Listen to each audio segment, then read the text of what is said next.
They offered us a cure for every disease, every flaw, immortality itself. No more pain, no more sickness. And we said no. This is the day we refused the cure. The first time the Heren landed, they didn't come in warships.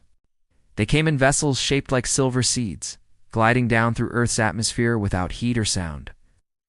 Every camera, every telescope, every pair of eyes on the planet followed them as they descended. There were 12 ships, 12 seeds. When they split open, the beings that stepped out were impossibly tall, elegant as moving sculptures. Their skin shimmered faintly, color shifting like oil on water. They spoke without moving their lips, voices arriving directly in people's minds. They said they had come to help us, specifically to end sickness forever. The cure, they explained, wasn't a pill or a shot. It was a reweaving of our biology. Every cell, every strand of DNA made perfect. They showed us visions, a human body free of cancer, immune to every virus, repaired at the speed of thought. Even age itself would be slowed to a crawl. No more hospitals, no more pain, no more death knot for centuries. It should have been the easiest decision humanity had ever made. But the Heren insisted on one thing. The change was permanent, and it was for all of us.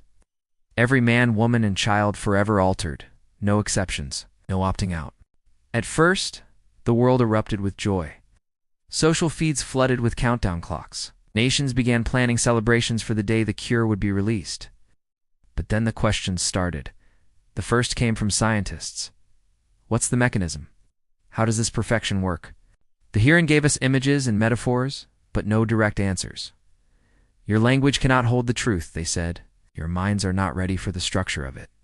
The second came from philosophers. If we cannot change back, if we cannot choose to remain as we are, is it still help? Or is it the erasure of humanity as it exists today? The Heren smiled with their shifting faces. Why would you cling to imperfection? The third question was the one that set the world on fire. It came from a 12-year-old girl during a live Q&A broadcast. Her name was Leah, and she was in remission from leukemia. If you fix everyone, she asked, will we still have children born like me? The Heren's answer was immediate and without hesitation. No, there will be no more like you. And Leah smiled not with relief, but with something sad and fierce. My mom says I'm stronger because of what I went through. If I never got sick, I wouldn't be me. And if nobody gets sick ever again, then there won't be people like me at all. That clip went viral.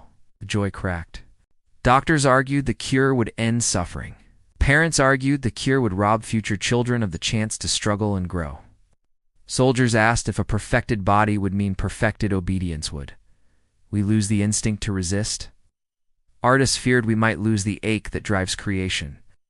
The debate burned across every channel, every cafe, every dinner table. For the first time in history, the entire human race was being asked the same question at the same time. The Heren began to grow impatient. We offer you paradise, they said. Why do you hesitate? But humanity didn't just hesitate. We dug our heels in. Protests began not against the cure itself, but against the lack of choice. If one person wanted it and another did not, what then? The Heren refused to alter the terms. That refusal lit a fire. It was strange, no war, no violence, but the tension felt like both. City streets filled with murals and music, slogans painted across the walls. Perfection isn't freedom. We decide our future. Flaws make us human. One night, the world's leaders were summoned to the largest Heren ship. Their representative, a tall being whose colors rippled in time with its words, addressed them. We have watched your kind for centuries. We have seen your wars, your plagues, your hunger. We have seen your deaths. We offer to remove all of it, and you resist. Why? And it was the president of a small island nation, her people, still recovering from a cyclone, who answered. Because you don't understand what you're asking us to give up, she said. You think our suffering makes us weak? Sometimes it's the fire that tempers us. Sometimes it's the mountain we climb together that makes us family. If you take all of that away, maybe you'll save our lives, but you'll kill our humanity. The Heren were silent for a long time, and they said, if you refuse, you will suffer. You will die younger. You'll struggle. And she smiled sadly. Yes, we will. and we will live. In the end, the vote was global. Every nation participated. The result shocked even those who had argued against the cure. 58% voted no, not a landslide, not unity, but enough for the Heren to withdraw the offer. The day they left, 12 silver seeds rose back into the sky. Some people wept, others cheered. I stood on the rooftop of my apartment building and watched them vanish into the clouds, thinking about Leah and the way her smile had carried both sorrow and strength. We had turned down the end of disease. We had turned down near immortality. We had chosen to keep our pain. Somehow that choice made me feel more alive than I'd ever felt before. Years later, I still hear arguments about whether we were fools or heroes. Hospitals are still full. People still bury their dead. And somewhere in another galaxy, the Heren are probably shaking their beautiful alien heads in disbelief. But every time I pass a mural that reads, "We chose to be human," I know we made the right call. Because we're not perfect. Maybe that's the point.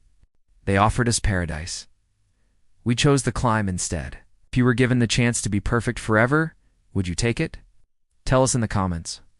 For more stories where humans surprise the universe, subscribe and keep your light burning.